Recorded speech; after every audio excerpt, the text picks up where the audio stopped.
대방열림과 함께하는 가장 확실한 영양사 합격의 길. 영양사 강의 진행 20여 년 이상, 수많은 합격생들이 추천하는 영양사 특강, 5인의 영양사 합격 전문 교수팀, 20여 년 이상 꾸준히 보완되어 온 강의용 교재. 유사상호를 주의하세요. 대방열림. 안녕하세요. 자, 조리원리 이론 들어가도록 하겠습니다. 자, 조리원리 같은 경우에는 2교시에 들어가는 시험 문제고요. 식품학 및 조리원리 이렇게 들어가요. 그래서 들어가는 과목에서 식품학하고 그 다음에 조리원리가 들어가고 그 사이에 식품 미생물이 들어가요.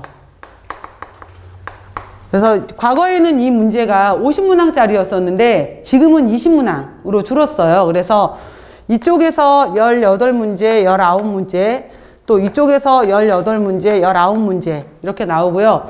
식품 미생물 쪽에서 3문제, 4문제 이렇게 겹쳐져요. 그래서 나오게 되는 건데, 최근에 문제 경향은 뭐냐면은 조리원리하고 식품학하고 굉장히 비슷한 문제들이 많이 나온다라는 거예요. 그래서 이 문제에 있어서 경계 범위가 조리 문제처럼 보이는데 식품학 문제고, 식품학 문제처럼 보이는데 조리 문제에 가깝고 해서 경계가 굉장히 애매하기 때문에 양쪽을 같이 공부를 잘 해놓으시게 되면은, 그리고 문제 자체가 많이 복잡하진 않기 때문에 조금은 좀 쉽게 접근하실 수 있는 부분일 거라고 생각이 됩니다. 그리고 식품 미생물 같은 경우에는 제가 이쪽 같은 경우에는 이제 미생물 이름으로 해서 뭐 곰팡이, 세균, 효모 이렇게 나오게 되는 건데, 주로 많이 나오는 부분에 해당이 되는 것들이 발효예요. 그렇기 때문에 한 문제 정도씩에 해당이 되는 것들은 발효 문제로 나오게 되는 건데, 이거는 제가 김치 발효라든지 유제품 발효라든지 해서 조리 부분에서 들어갈 때 이 정도에 해당되는, 어차피 우리가 쓰는 문제가 아니잖아요. 쓰는 건 아니고 눈으로 읽는 거기 때문에 뭐 철자 틀리고 이럴 건 없으니까 이 부분에 해당이 되는 것은 여러분들이 좀 익숙해지셨으면 좋겠다라고 해서 알려드릴 거예요. 그러면은 미생물 부분도 같이 조리 부분에서 발효로 해서 보시면 될 것 같습니다. 자, 조리원리 부분 같은 경우에도 지난 한 3년 정도에 걸쳐서 대략 나왔던 문항수를 좀 알려드릴게요. 보시면 1장 부분에서 조리원리의 개요라고 나와 있는데, 여기 파트에서 2문제 정도, 오늘 부분이죠. 2문제 정도가 나오고요. 다음 곡류, 전분, 밀가루에 해당이 되는 부분에서 3문제 정도, 좀 많죠 비중이. 그 다음에 감자, 고구마 쪽이 서류거든요. 이 부분으로 해서 1문제가 있고요. 그 다음 4장의 당류 문제는 최근 3년간 없었어요. 당류 문제는 없었고요.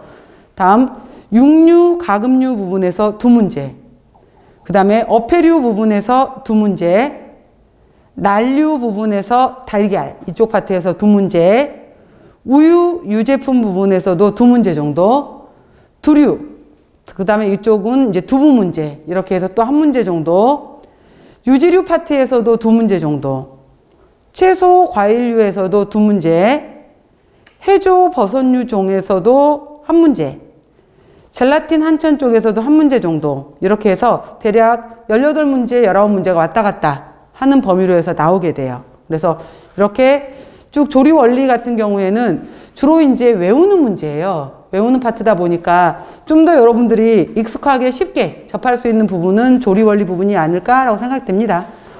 근데 역시 마찬가지로 이 부분도 외우지 않으면은 당연히 풀 수가 없겠죠.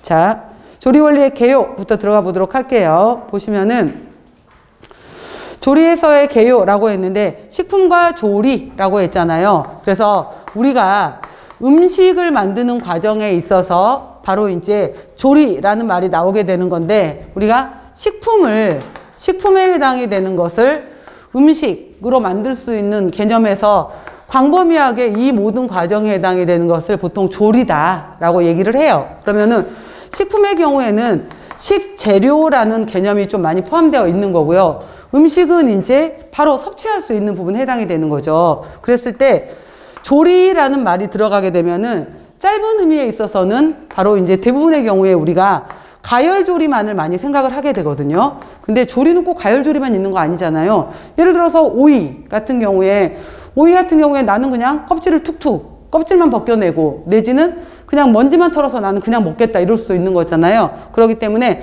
우리가 가열조리도 있는 거지만은 조리에는 비가열조리에도 들어가게 돼요. 그죠? 그래서 가열조리, 비가열조리 이렇게 나누어지는 이제 넓은, 좁은 범위에서의 조리라는 것도 있고, 식품이 음식이 되는 모든 과정의 것들을 또 조리라고 보기도 하는 거예요. 그래서 이제 이러한 여러 가지 과정들에 관련된 것들을 이제 우리가 공부를 하게 되는 거겠죠. 첫 번째 과정에서 식품부터 나와 있게 되면은, 식품이라는 것은 기호성과 영양소를 함유하고 있다. 화학적인 물질로 구성되어 있다. 그래서 우리가 이제 여러분들 식품학 배우시게 되면은 첫 번째가 뭐 탄소로 되어 있다, 수소로 되어 있다, 산소로 되어 있다, 단백질은 질소를 포함하고 있다. 이걸 배우시게 되는 거예요. 그래서 식품 영양학에서 바로 그래서 우리가 화학을 뺄 수가 없는 거죠. 화학 물질로 구성되어 있고요. 유해 물질이 들어있지 않은 천연물 또는 가공품으로 인간이 섭취할 수 있는 것이다 라고 했죠. 한 가지 이상 영양소를 함유하고 있으며 유해 물질이 포함되지 않아야 된다 라고 해서 식품의 경우에는 우리가 이렇게 얘기를 해요. 1차 기능이 있고 2차 기능이 있고 3차 기능이 있다 라고 해서 1차 기능은 지금 말한 것처럼 탄수화물, 단백질, 지방, 비타민, 무기질 이렇게 통해서 수분 여러 가지 우리 신체 대사하고 관련된 것들로 해서 이거를 먹었을 때 섭취를 했었을 때 영양적인 기능을 가질 수 있어야 돼요. 영양을 충족했어요. 그러면 두 번째 나는 이거를 구워 먹을 거야? 삶아 먹을 거야? 아니면 튀겨 먹을 거야. 조금 더 맛있게. 나는 내 기호에 맞춰서 기호적인 영양도 있었으면 좋겠어요. 그죠? 그래서 맛있게 먹고 싶은 거, 기호성을 갖는 것이 바로 2차적인 거. 기왕이면 비주얼, 눈에 봤었을 때도 예쁘게 보였으면 좋겠는 거죠. 그 다음에 3차적인 것에 해당이 되는 것이 요즘에 말하는 바로 기능성 식품이에요. 그래서 바로 3차에 해당이 되는 것들이 생리활성을 띠는 것들. 그래서 요즘에 오메가3를 섭취해. 그죠? 그래서 오메가3를 먹게 되면은, 예를 들어서 이거를 통해서 우리가 면역력이 향상이 돼. 그 다음에 뭐 항암작용이 있어. 항산화 작용이 있어. 그 다음에 노화를 억제를 해. 등등등 하게 되면서 3차 기능에 해당이 되는 것들은 바로 생리활성 기능. 채소를 많이 먹게 되면은 채소 속에 들어있는 화학물질, 피토케미칼에 해당이 되는 것들이 여러 가지 면역력을 증진하고 항암작용, 노화를 억제하더라. 이렇게 되면서 도대체 이게 식품이야? 약품이야? 그 중간 경계에 들어가 있는 여러 가지 생리활성 관련된 것들이 언급되는 것이 바로 식품의 3차적 기능이에요. 그래서 식품에서는 1차, 2차, 3차까지도 언급이 된다. 이러한 것들로, 이건 시험 문제 안 나와요. 그래서 이러한 것들은 그냥 일반적인 내용으로 해서 식품의 기능이다 라고 보시면 되는 거고요. 자, 그 다음 보시면은 쿠킹. 그래서 조리가 뭐야? 라고 하게 되면은 식품에 존재하는 유독하거나 좋지 않은 성분을 제거하고 안전성과 맛을 증진시켜서 섭취하도록 하는 과정이죠. 그래서 좁은 의미에서는 식품이라고 하는 소재를 먹을 수 있는 상태의 음식물로 만드는 최종 단계의 작업을 이제 조리, 마지막 단계, 주방에서 하는 작업을 말하는 거지만은 넓은 의미에서는 식사를 계획하고 선택하고 조리하고 상차림 하는 것까지 마실 때까지의 전 과정. 우리가 보통 이 경우를 푸드 스타일리스트, 푸드 코디네이터 이런 표현을 쓰잖아요. 이 전체 과정을 다 조리라고 볼 수 있다라는 거죠. 그래서 21세기의 조리의 과정은 과학이고 예술이다라는 표현을 썼는데 어떻게 보면은 과학하고 예술은 별개인 것처럼 보이잖아요. 근데 과학의 의미는 뭐냐면은 과학은 예를 들어서 뭐 손맛이야 이렇게 말을 하는 것이 아니라 표준 레시피 누구라도 이렇게 만들었었을 때 똑같이 나타낼 수 있도록 반복 가능하고 재현 가능한 거 이게 과학이에요. 그 다음에 예술적이다 라고 말하는 것은 똑같은 당근 하나를 가지고서도 꽃처럼 예쁘게 만들어낼 수 있는 것들 여러 가지 창의적이고 이러한 것들을 예술이라고 표현할 수가 있겠죠. 자, 그래서 식품으로 갖추어야 될 기본 조건이 5가지는 알아놓으세요. 큰 제목으로만. 자, 보시면은 식품이라면 첫 번째 영양적인 면을 가지고 있어야 되겠죠. 그래서 5대 영양소의 배합, 탄수화물, 단백질, 지방, 비타민, 무기질 이러한 배합이 되어 있으면서 또 소화, 흡수가 쉬워서 영양 목적을 충분히 달성할 수 있어야 되겠다라는 영양적인 면에 있어서 다음 기호적인 면, 식품의 빛깔, 냄새, 맛, 형태 등을 좋게 하는 등의 기호적인 가치를 가지고 있어서 식욕을 증진하고 소화액의 분비를 촉진한다 라고 했었는데 이거는 요즘에 여러분들 우리가 관능평가라는 말을 들어보셨을 거예요. 그래서 그 신제품을 만들거나 이럴 때는 관능평가를 실시를 하잖아요. 그래서 맨 처음에 눈으로 봤었을 때 일단 먹고 싶어야 될 거 아니에요. 그래서 시각적인 것을 평가를 할 것이고요. 그 다음에 코 자체로 냄새를 맡아봤었을 때 후각을 통해서 냄새를 맡아볼 수 있어요. 후각을 통해서 근데 이거 너무 역겹다 내지는 너무 아니야 뭐 이렇게 느끼는 것. 그 다음에 혀에 들어왔었을 때 단맛이 너무 센데 여러 가지 맛에 대해서. 그 다음에 또 촉각에 해당이 되는 것들. 또 혀에 닿았을 때 이거 너무 딱딱해, 너무 질겨, 너무 촉촉해, 너무 부드러워. 여러 가지 촉각적인 것. 그 다음에 다른 사람이 먹는 소리를 들었을 때 ASMR, 나도 같이 먹고 싶어진단 말이에요. 그래서 청각적인 것. 그래서 이거를 우리가 관능평가에 해당이 되는 것을 오감을 같이 평가를 한다라고 하게 되는데 이거 굉장히 중요해요. 이게 단순하게 어떠한 사람의 주관적인 평가인 것 같지만은 이거를 통계학적으로 돌렸을 때 모든 사람들이 통계적으로 다 같이 좋아할 수 있는 신제품이 역시 대박이 나겠죠. 그래서 이러한 것들에 대해서 이러한 것들 눈으로 그 다음에 냄새로 그 다음에 이러한 것들을 같이 평가할 수 있는 것들을 통해서 그래서 식품 회사에서 또 왜 화장품 회사 특히 향수 회사 이런 데서도 마찬가지로 관능평가 되게 중요하잖아요. 이러한 것들 되게 중요하게 여겨서 그 특정 대학원 같은 경우에는 식용과 위쪽 대학원에서 관능평가만 하는 석박대학원이 따로 있어요. 저도 제가 다시 만약에 다른 전공을 선택한다면 저는 이쪽 대학원을 한번 해보고 싶어요. 그래서 이쪽 관능평가 굉장히 매력 있는 쪽인 것 같아요. 평가 쪽으로 해서 좀 예민해야 되겠죠. 이쪽 같은 경우에는. 그리고 이제 이러한 부분이 있어서 관능평가 오감 좀 알아놓으시고요. 그리고 우리가 이 음식의 풍미는 어떠해? 라는 용어를 쓰거든요. 그래서 이거는 그냥 참고로 알아놓으세요. 그래서 풍미라는 말을 쓸 때는 우리가 플레이버라는 말을 쓰게 되는데 이 플레이버라는 의미는 뭐냐면은 가장 대표적인 것이 제가 봤었을 때는 포도류인 것 같아요. 포도나 거봉 같은 경우를 그 알맹이가 있는 상태에서 껍질이 있는 상태에서 우리가 코에 대봤을 때는 별로 향이 안 나잖아요. 근데 이거를 입 안에 터트려서 입 안에 들어왔었을 때 그래서 그 와인 소믈리에 이런 분들 같은 경우에도 그 이분들한테 그 은으로 된 목걸이 있는 거 아시죠? 은목걸이가 있어요. 그래서 이 은으로 된 목걸이를 차요. 그 다음에 이렇게 여기 이제 투명한 그 은목걸이 같은 데다가 와인에 해당이 되는 것을 부어요. 그래서 색깔을 이제 농도를 보는 거예요. 그래서 얘 와인의 이제 빈티지를 살펴보는 거죠. 얘가 해 것인지 아니면은 얼마나 발효된 것인지를 찾아내요. 또 한 가지가 섞인 건지 두 가지가 섞인 건지 세 가지가 섞인 건지를 찾아내요. 그 다음에 이거를 이제 눈으로 찾아낸 다음에 그 다음에 얘를 입에다 넣어요. 근데 입에 넣고 난 다음에 바로 삼키는 것이 아니라 공기를 넣잖아요. 훅 하고 공기를 넣은 다음에 입안에서 혀를 굴려요.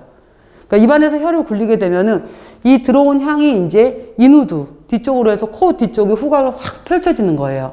그렇게 되면서 바로 삼키는 게 아니에요. 그래서 사실은 그때 왜 대장금에서 장금이가 홍시 맛이 난다라고 했었잖아요. 홍시 맛이 나서 홍시 맛이 난다고 했건을 이렇게 얘기를 했잖아요. 그래서 이 맛에 대해서 굉장히 음식을 잘하는 사람은 혀가 발달된 사람들이 아니라 코가 발달된 사람들이에요. 그래서 코가 발달된 사람들은 결국은 이거 무슨 냄새인데?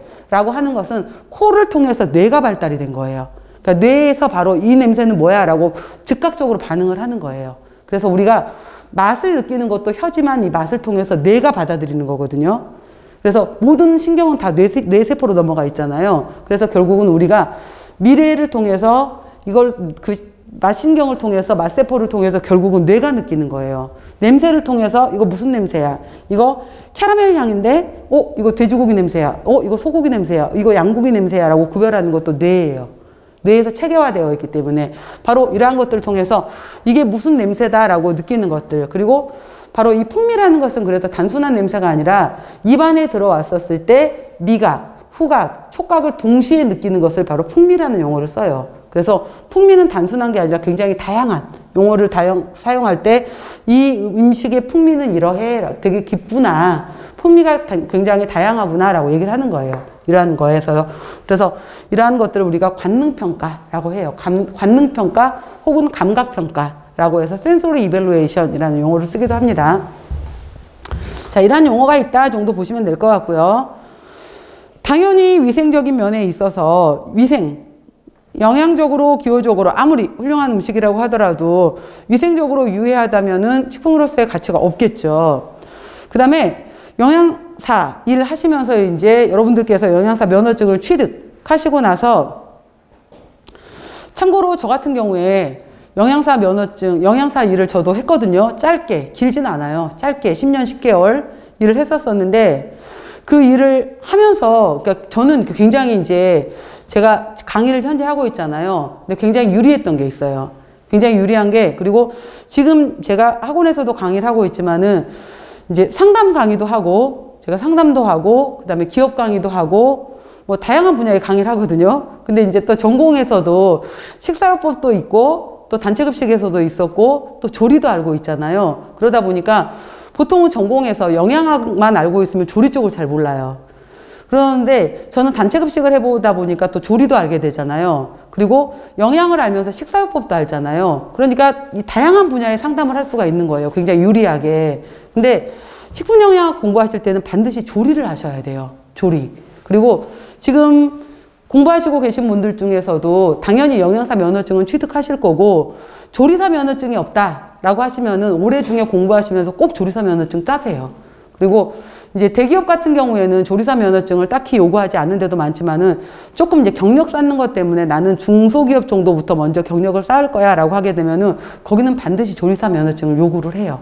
그래서 물론 그 주방장이라든지 참모님들 더 음식 잘하시는 분들 많아요. 근데 조건 때문에, 면허증이라는 조건 때문에 이걸 갖고 있는 사람이 필요하거든요. 그래서 그것 때문에 그거를 따로따로 있는 사람을 뽑는 것보다 이 사람이 영양사면서 조리사 면허증까지 같이 갖고 있는 사람이 더 유리하거든요. 그래서 이 영양사한테 조리사적인 스킬을 원하는 게 아니에요. 그렇지만 이 사람이 그걸 잊기를 원해요. 그러니까 만약에 없으시면은 조리사 면허증 올해 같이 따놓으세요. 아직 준비하시면서 없으시면은 따놓으시는 게 좋아요. 그리고 조리사 면허증이 과거보다 굉장히 어려워졌더라고요. 그 이유가 또 뭐였냐면은 예전에 제가 땄었을 때는 그냥 이론 시험 하나만 봐놓고 나면은 어떤 그 종류도 상관없었는데, 지금은 한식은 한식 이론 시험을 봐야 되고요. 양식은 양식 시험을 봐야 돼요. 근데 시험 문제가 생각보다 굉장히 어렵더라고요. 근데 지금 여러분들이 영양사 시험 공부를 하시면서 위생학 공부, 그러니까 그 식품위생도 공부하시지, 식품화학 공부도 하지, 조리 공부도 하지, 그러면은 이거 공부하면서 이론 공부하기 되게 쉬워요. 현재 같이 공부를 해버리면은. 그러니까 지금 딸 때 같이 따는 게 좋아요. 근데 조리사 면허 같은 경우에는 실제로 실기시험에서는 칼질, 스킬이 안 되면 못 따요. 시간 내에 이걸 끝낼 수가 없어요. 시간 때문에. 그래서 굉장히 이제 또 스킬적인 면도 들어가게 되는 건데, 왜 조리사 면허증이 중요하냐면은 바로 내가 음식을 할 수 있어야지 나중에 조리원들 작업 관리할 때 이 음식 메뉴를 생각을 하면서, 아, 여기에 번철이 들어가, 여기에 튀김기가 들어가, 여기에 후라이팬이 들어가, 여기에 볶음기가 들어가, 그러면 조리기구가 동시에 겹치지 않는 걸 생각할 수가 있어요. 근데 내가 이 조리에 대해서 알지 못하잖아요. 그러면은 여기에 칼이 몇 개나 들어가는지, 어떤 조리기구가 동시에 들어가는지 그 계산을 못 해요. 그래서 조리를 할 줄 알아야 돼. 직접 나가서 그 영양사들이 나가서 조리해, 이게 아니라니까. 조리 일정표라든지 이런 걸 짜려면은 그래서 조리에 대해서 알고 있어야 되는 거예요. 그래서 저도 이제 학생들 실습지도 이런 거 나가게 되면은, 우리도 이제 실습 나가야 되잖아요. 2주간 나가시면은 학생들이 전화 와요. 교수님, 여기 실습 나왔더니 저한테 김밥 썰으래요. 저한테 맨날 보존식 담으래요. 저한테 와서 오늘 하루 종일 저 튀김기 앞에서 튀김 튀겼어요. 제가 이거 하는 거 맞아요? 저한테 식판 나르래요. 저한테 수저 닦으래요. 이렇게 이제 막 하소연하면서 전화 올 때도 있어요. 학생들 중에서. 근데 이걸 2주 내내 하면 문제가 되지. 당연히 문제가 되는데 하루 정도는 해도 돼요.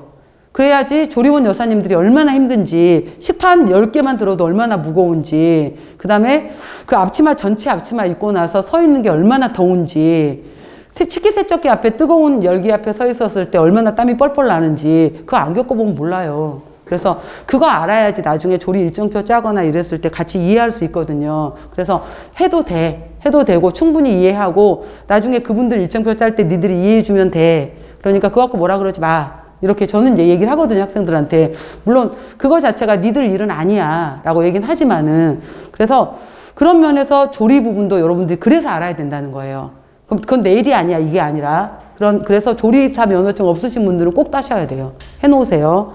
같이 요구합니다. 취업하시려면은. 그리고 최소한 그 2년, 3년 정도의 경력을 가져놔야지 나중에 결혼하고 아이 낳고 한 다음에 경력 단절이 됐다가 다시 일을 나가시더라도 3년 이상 정도, 2, 3년 정도 일을 해놓으면 다시 일할 수가 있어요. 근데 그 짧게, 그 전에 일이 없으면 일하기가 힘들어요.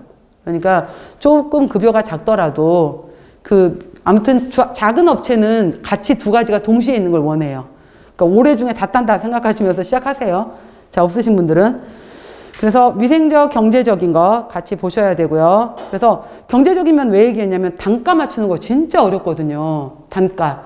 그래서 일부 이제 식품업체 같은 경우에는 영양사 면허, 영양사 이제 면접 볼 때 요즘 뭐 예를 들어서 4,000원에 맞춰서 식단을 짜봐라.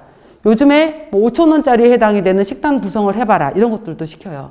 요즘에 지금 현재 해당이 되는 달걀 한 판 가격을 알고 있느냐. 이러한 것들, 현재 시장 흐름에 관련된 것들 있잖아요.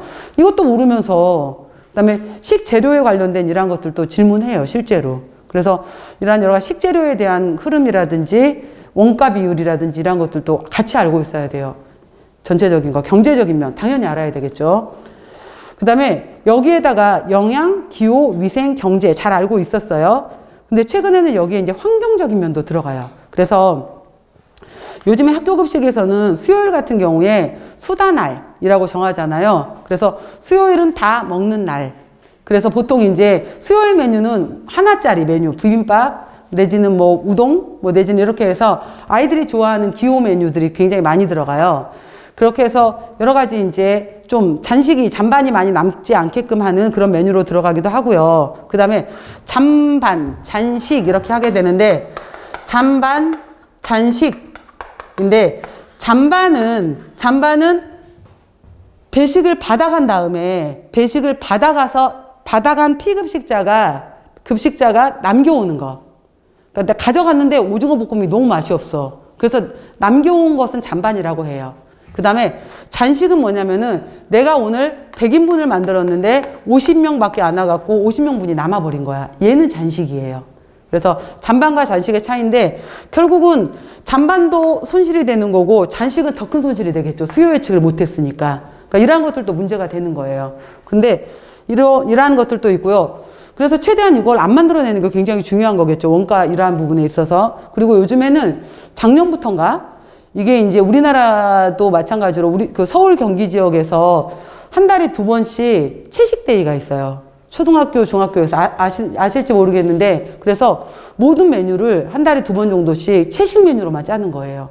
그래서 이제 육식 없이 채소를 여러 가지 이런 메뉴들로 짜보자라고 해서 채식데이도 있더라고요. 그래서 또 이제 그거를 꼭 그게 육식을 먹지 말자 뭐 이런 의미라기보다는 소를 키우고 이러는 과정에서 여러 가지 CO2 배출 이런 문제들이 많아지잖아요. 그래서 예를 들어서 여러 가지 문제 중에서 로하스라고 했잖아요. 이 로하스 같은 경우에도 라이프 오브 헬스, 건강한 삶이에요. 그 다음에 마지막에 붙어 있는 이 S가 서스테이너빌리티라고 해서 이 서스테이너빌리티가 해당이 되는 서스테이너빌리티가 지구 환경 보존이에요. 그래서 결국은 지구를 보존하자예요. 지구를 보존하자. 그래서 보시면 여기에서도 로컬 푸드라는 것도 이 음식이 생산되는 그냥 이건 의미만 알아놓으세요. 이 음식이 생산되는 곳으로부터 반경 300에서 400km 이내에 있는 음식을 섭취하자 이거예요. 거리가 멀어지면 멀어질수록 그만큼 이동거리가 멀어지게 되면은 석탄연료, 석유연료를 많이 사용해야 되잖아요. 그러니까 바로 가까운 음식을 먹자라는 것도 로컬 푸드가 그 의미거든요. 그리고 푸드 마일리지도 마찬가지예요. 푸드 마일리지도 지금 요즘에 오렌지가 많이 캘리포니아에서 들어왔다. 그러면 캘리포니아 오렌지가 우리나라까지 들어오려면은 배를 타고 왔어. 그럼 배를 타고 오는 이동거리 동안에 석유를 이용해서 들어왔을 거 아니야. 그 기간의 거리와 석유를 사용했던 그 시간만큼의 연료 양만큼의 CO2가 엄청나게 많이 발생됐을 거 아니에요. 푸드 마일리지가 길어질수록 그만큼 지구 환경에 문제가 되었다라는 거예요. 그 다음 슬로우 푸드의 의미라고 물어보게 되면은 대부분 이렇게 대답을 해요.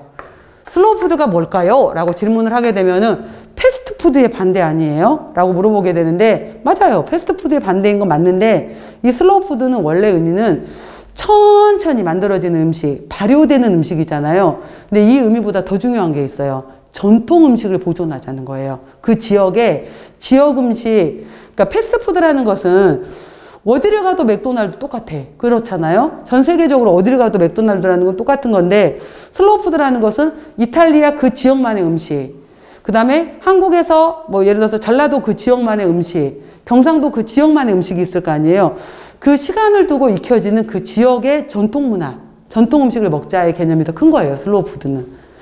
그 다음 로아스 같은 경우에서 건강한 삶과 S, Sustainability, 지구 환경의 보존이에요. S.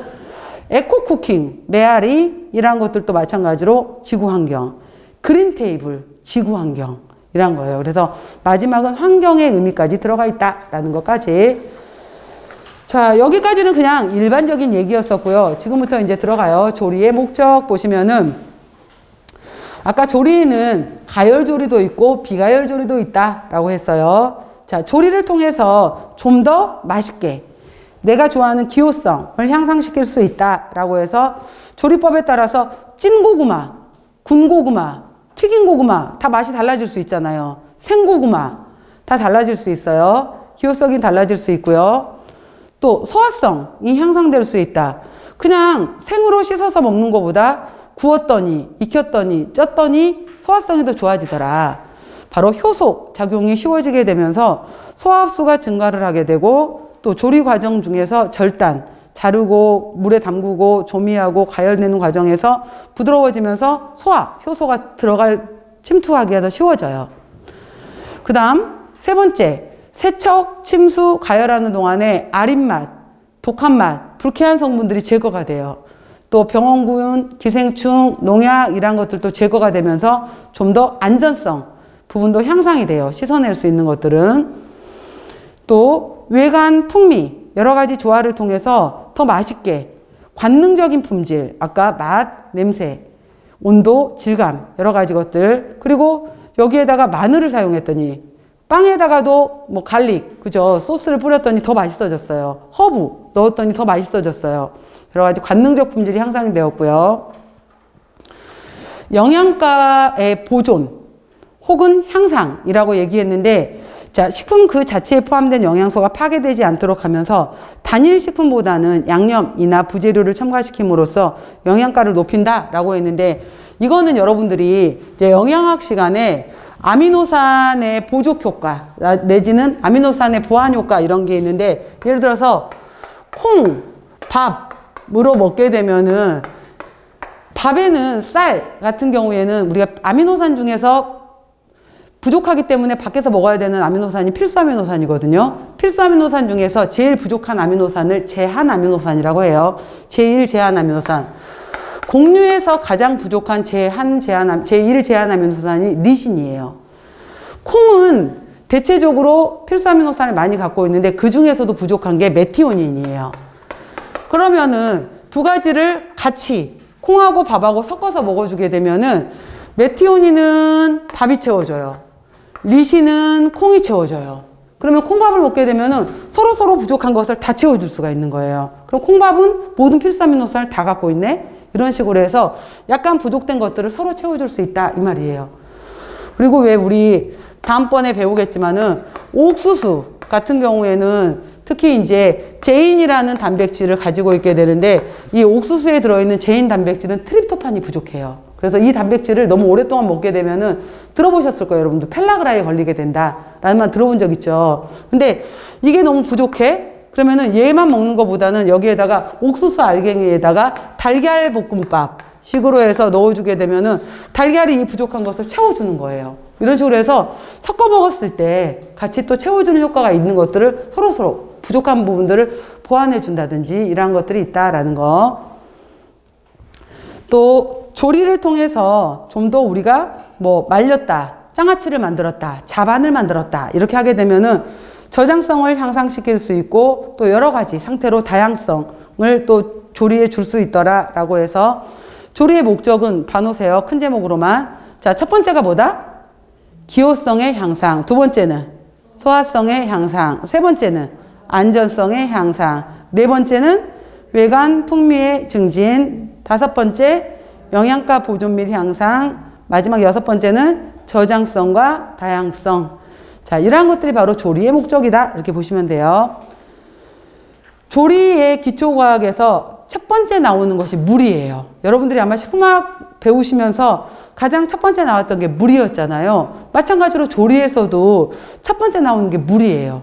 조리에 물하고 열이 들어가거든요. 그래서 조리 시간에도 물과 열이 나와요. 물, 열이 나올 거예요. 그래서 식품 속에 물 이랬죠. 그래서 물은 먼저 첫 번째 뭔가를 끄집어내는 용출, 익스트랙션. 재료 중에 성분이 용매로 녹아 나오는 형상을 우리가 용출, 익스트랙션, 빠져나오는 형상을 용출이라고 한다라고 했고요. 두 번째, 삼투압 현상도 있다라고 했어요. 자, 삼투압 현상은 뭐였었냐면은 초등학교 때 아마 이러한 수조에다가 중간에 반투막을 놓고 난 다음에 똑같이 물을 넣어요. 같은 높이로 물을 넣어. 그 다음에 같은 높이에 있었던 데다가 반투막을 넣어요. 이쪽은 맹물이고요. 예를 들어서 이쪽에 해당이 되는 데는 20% 소금물을 넣어요. 소금물을 넣게 되면은 여기는 0%, 여기 20%짜리 해당이 되는 소금물이었잖아요. 그러면은 물의 높이가 달라져요. 여기 있는 물이 이렇게 줄어들고 이쪽 물의 높이는 이렇게 올라가요. 그래서 여기 있는 물이 여기로 빨려 들어가게 되면서 물 높이가 서로 달라지게 돼요. 이런 식으로 해서 즉 여기가 저농도고 여기가 고농도였었잖아요. 그래서 저에 있었던 물이 그쪽으로 빠져나가는 현상을 우리가 바로 삼투 현상이라고 하는 거예요. 자, 이걸 좀 더 쉽게 기억을 하시려면 어떻게 기억하시면 되냐면은 조리에서는 바로 이거예요. 배춧잎. 배춧잎이 있었을 때 배추에다가 우리가 소금을 뿌리잖아요. 소금을 뿌렸을 때 바깥쪽에 소금에 해당이 되는 데가 고농도. 배추 안쪽은 상대적으로 저농도가 되는 거잖아요.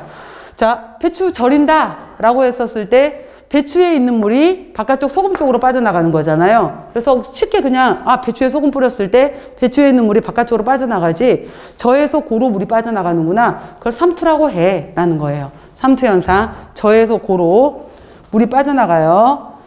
그래서 바로 이제 소금에 담가 놓으면 염장, 설탕에 담가 놓으면 당장이라고 하는 거예요. 그리고 이렇게 이동할 수 있는 물에 해당이 되는 것들을 우리가 바로 자유수라고 해요. 자유수. 그래서 이렇게 왔다 갔다 이동할 수 있는 물들을 자유수라고 하는데 자유수 중에서도 미생물이 이용할 수 있거나 움직일 수 있는 물들을 우리가 워터 액티비티, AW라고 해요. 그래서 바로 이 AW에 해당이 되는 건데 미생물들에 해당이 되는 것들은 AW가 0.6 아래로 떨어지면 거의 증식을 못해요.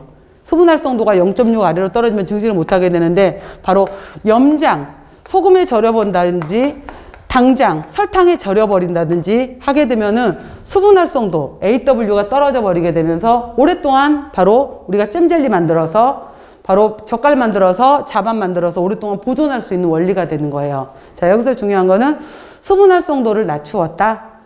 삼투를 시켰다. AW를 저하시켰다. 이렇게 이제 정리를 하시면 돼요. AW 저하.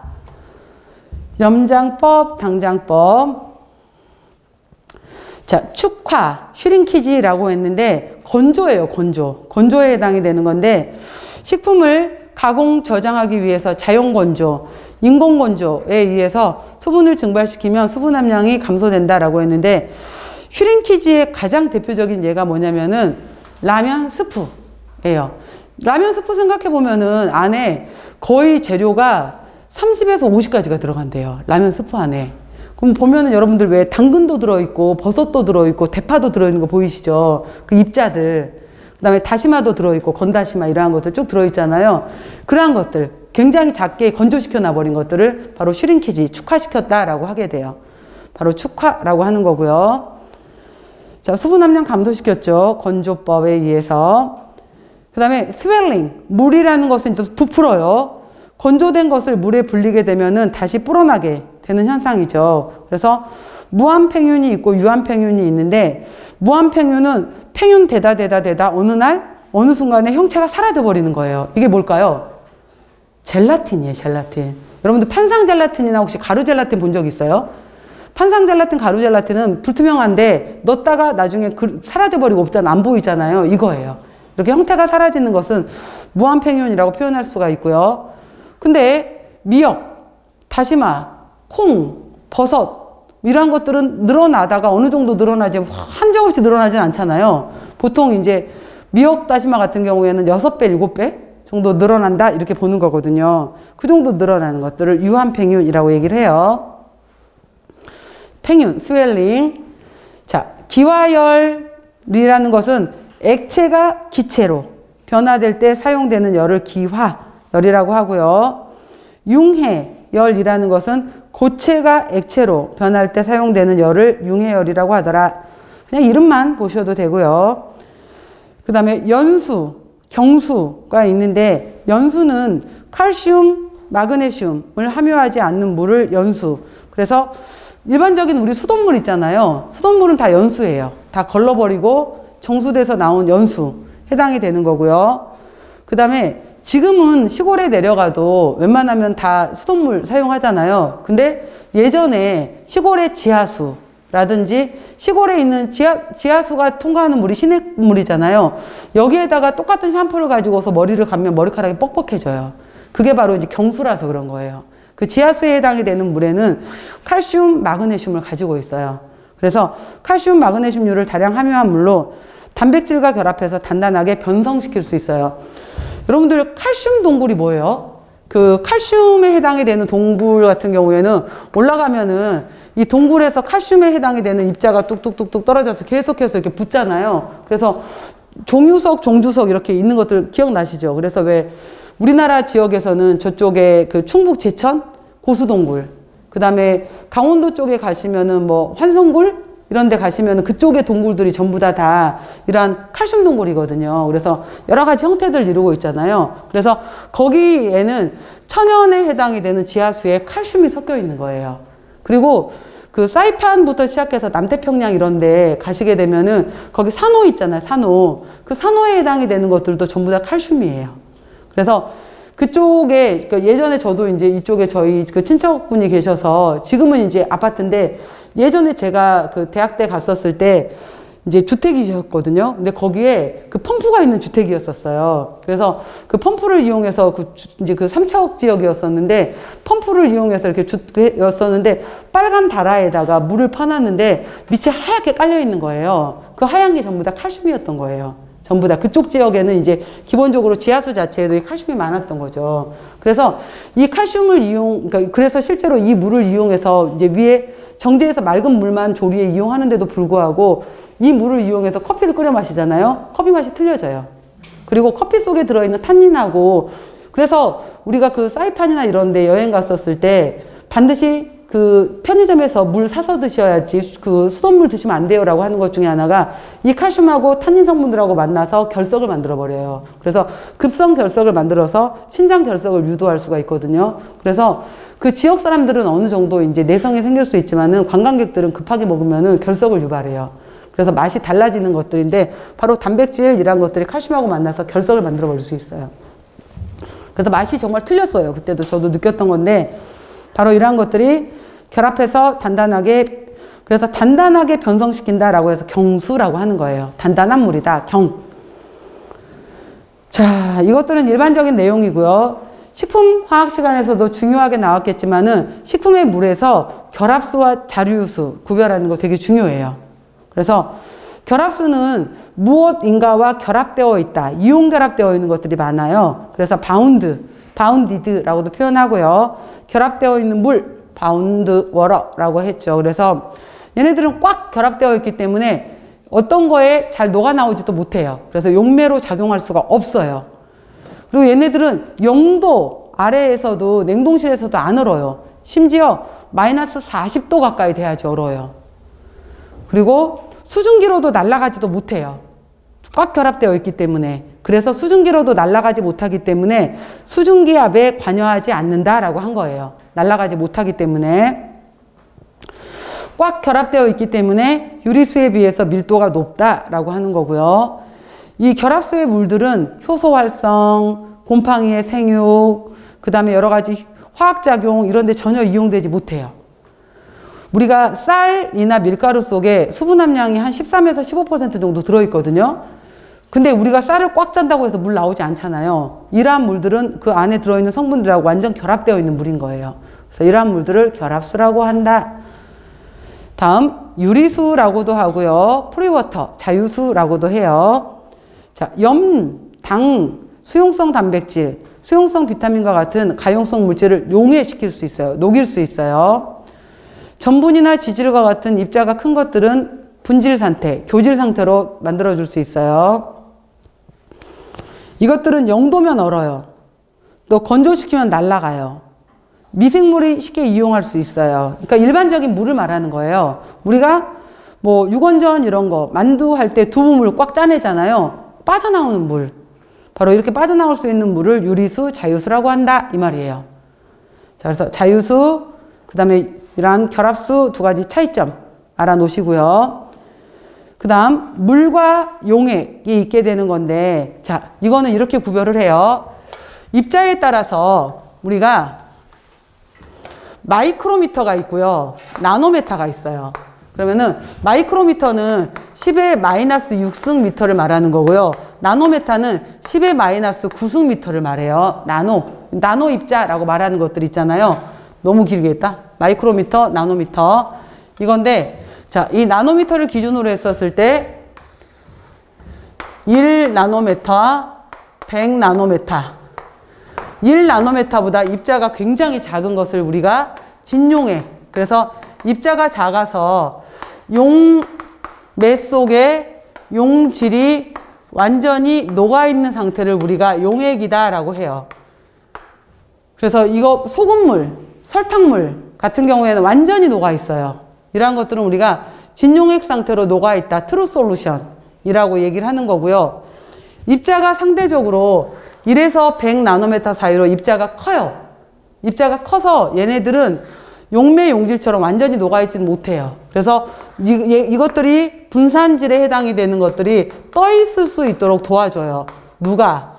분산매가. 그래서 분산매의 분산질이 떠 있을 수 있도록 도와주는 것을 우리가 바로 두 번째 단계에 해당이 되고, 분산매의 분산질이 떠 있을 수 있도록 도와주는 이 상태를 우리가 교질 용액이다 라고 얘기를 해요. 이때를 교질 용액이라고도 얘기를 하고, 같은 말로 얘를 콜로이드 상태다 라고 얘기를 해요.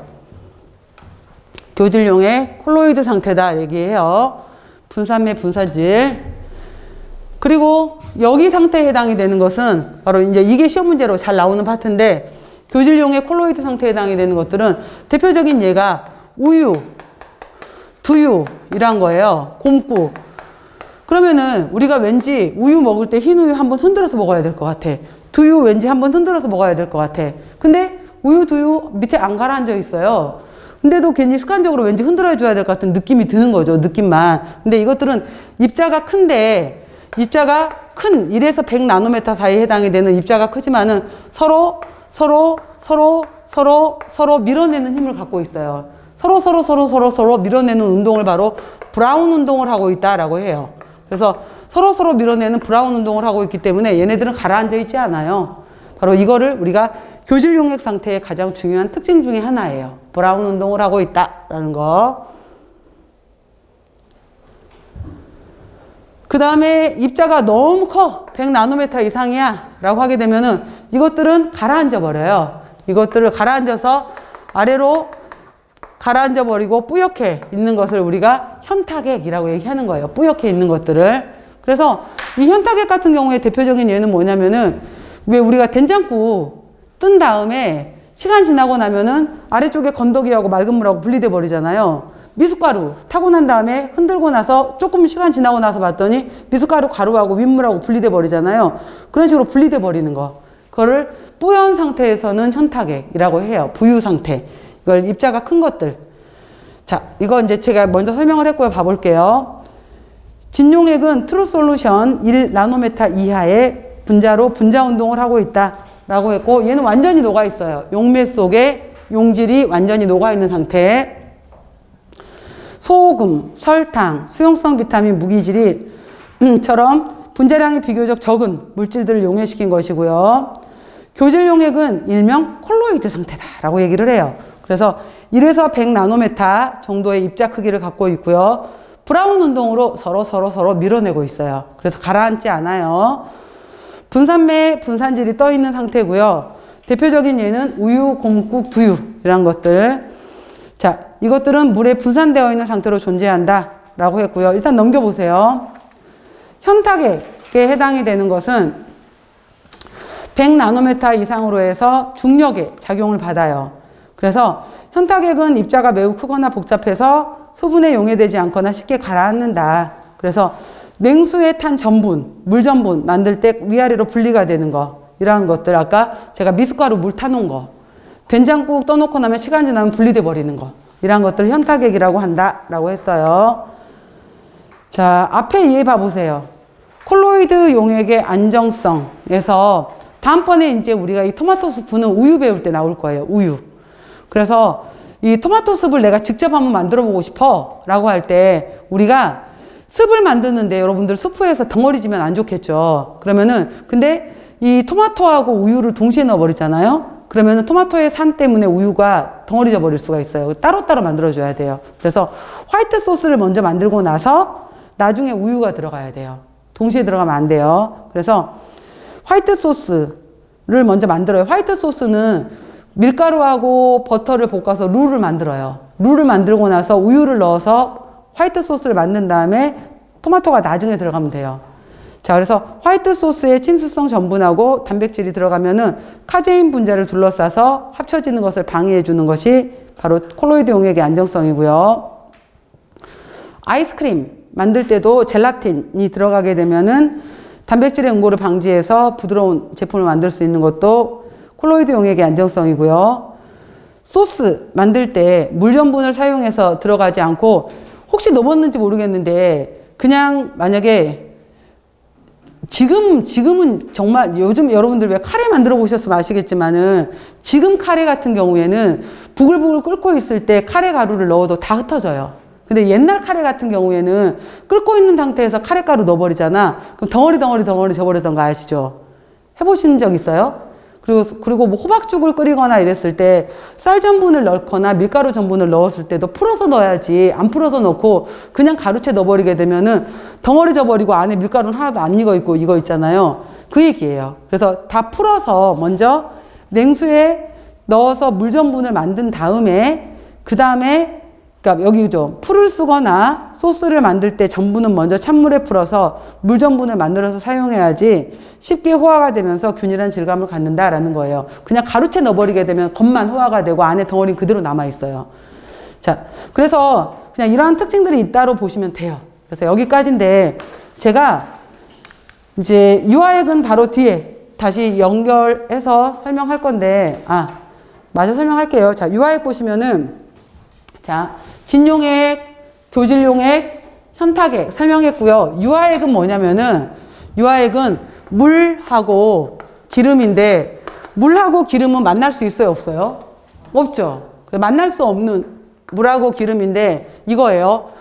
자, 어떤 것은 근데 얘네들이 만나려면은 친숙기하고 소숙기를 동시에 만나게 해주는 어떠한 연결제가 있어야 돼요.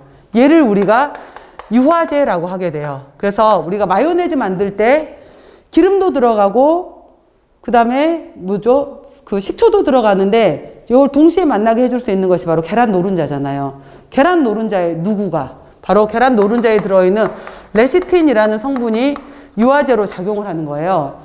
그러니까 레시틴 같은 경우에가 여러분들 나중에 이제 식품학 배우시면은 어떻게 배우실 거냐면은 레시틴을 포스파티딜 콜린이라고 배우실 거예요. 레시틴 성분을 포스파티딜 콜린이라고 배우실 텐데 얘는 어떻게 생겼냐면은 포스파티딜 콜린은 글리세롤이라는 구조에서 지방산 이렇게 구조를 갖고 있고요. 그 다음에 이렇게 지방산 두 개가 결합되어 있고 이렇게 결합되어 있고 여기에 이렇게 인산기가 결합되어 있는 형태에다가 여기다가 콜린이 이렇게 결합되어 있는 이 구조가 레시틴의 구조예요. 그러면은 레시틴 같은 경우에는 이 두 군데는 나는 기름이 더 좋아. 이렇게 두 군데는 나는 물이 더 좋아. 이거예요. 그래서 우리가 아까 제가 동그라미 이렇게 뾰족하게 표현을 했는데 동그라미 쪽은 나는 물하고 만날 거야. 뾰족한 쪽은 나는 기름하고 만날 거야. 이거예요. 그래서 바로 물하고 만나는 것을 좋아하는 쪽도 있고 기름하고 만나는 것을 좋아하는 쪽도 있다. 이거예요. 그래서 바로 이 유화액 상태 같은 경우에는 뾰족에 해당이 되는 것이 안으로 들어가고 동글동글이 밖으로 나오는 경우도 있어요. 반대로 동글동글에 해당이 되는 것이 안으로 들어가고 뾰족이 밖으로 나오는 경우도 있어요. 두 가지 형태로. 그러면은 이 동글동글에 해당이 되는 것이 아까 제가 동그라미 쪽이 물이라 그랬잖아요. 여기는 물이고 여기는 기름이야. 여기는 기름이고 여기는 물이야. 그러면 이거는 뭐라고 읽냐면은 기름이 물 속에 들어있네 이거예요. 그래서 오일이 물 속에 들어있네 이거예요. 이거는 물이 기름 속에 들어있네 이거예요. 그래서 얘를 우리가 수중 유적형 이렇게 읽는 거고 얘를 유중 수적형 이렇게 읽는 거예요. 들어본 적 있죠? 그래서 바로 이제 물 속에 기름이 들어있네, 기름 속에 물이 들어있네 이거예요. 그래서 물하고 기름을 갖고 있는 것들 중에서 대표적인 게 바로 우유야. 우유 같은 경우에도 87%의 물과 3 내지 4%의 지방을 갖고 있잖아요. 근데 우리 눈에 우유 속에 기름 있구나라고 본 적 있어요? 없잖아. 눈에 안 보여. 잘 섞여 있으니까. 바로 잘 섞여 있게 되는 건데 우유 속에 들어있는 것도 바로 수중 유적형이에요. 마요네즈 수중 유적형이에요. 그리고 바로 유중 수적형의 형태를 갖고 있는 것은 딱 두 가지야. 버터. 그리고 이 버터가 너무 비싸. 이 버터의 대용품으로 만든 게 누구예요? 마가린. 그래서 버터하고 마가린 이 딱 두 가지만 유중 수적형이고 그 외 나머지 건 전부 다 수중 유적형이에요. 샐러드 드레싱, 마요네즈, 우유, 생크림 전부 다 수중 유적형. 이거 두 개. 버터 마가린만 빼고 나서 버터 마가린 100% 지방 아니야. 80% 지방에 16% 물 갖고 있어요. 그래서 버터는 튀김으로 사용 못해. 버터 마가린은 쇼트닝은 100% 지방이기 때문에 튀길 수 있어. 근데 버터는 못 튀겨요. 마가린은 튀기지 못한 이유가 수분을 갖고 있기 때문에. 자, 아시겠죠? 차이점. 그래서 얘네들 두 개는 유중수적형이라고 한다라는 거예요. 그래서 바깥쪽이 기름, 안쪽이 물. 그래서 쓸 때는 워터 인 오일. 유중수적형 이렇게 쓰는 거예요. 쓸 때. 그래서 이런 특징들이 있다라는 거. 그래서 버터 마가린. 그래서 유화액은 교제용액에 속할 수도 있지만 이것들은 물, 기름 자체가 섞일 수 없는 거기 때문에 섞일 수 없다라는 것 때문에 또 다른 영역으로 유화액이라고 해서 분류를 한다라는 거예요. 자, 일단 여기까지 먼저 설명드리고 잠깐 쉬는 시간 갖도록 할게요.